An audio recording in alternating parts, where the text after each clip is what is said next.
शुरू। चलो आज मैं आप सबको कविता सुनाऊंगी, ठीक है? ठीक है। हुआ सवेरा चिड़िया बोली, हुआ सवेरा चिड़िया बोली। धीरे से बोलो, ठीक से, ठीक है? बच्चों ने तब आंखें खोली, बच्चों ने तब आंखें खोली।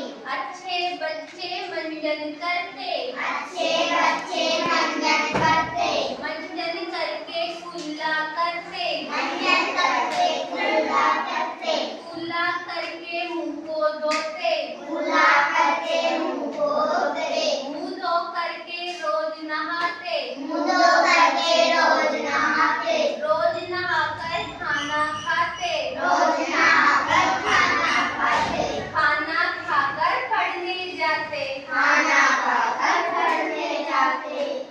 समझ में आया कुछ?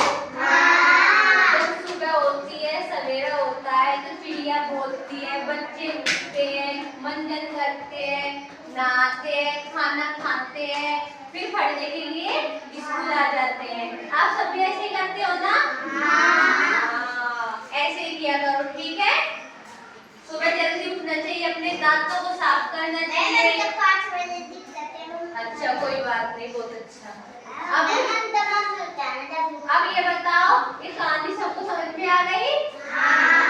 अब एक बच्चा आओ, ये कहानी ये वाली नहीं, आपको जो आती है वो कहानी सुनाओ, ठीक है? आप आ जाओ, नहीं आप आ जाओ, आप बैठ जाओ। आप सुनाओगे कविता? 5 छोटी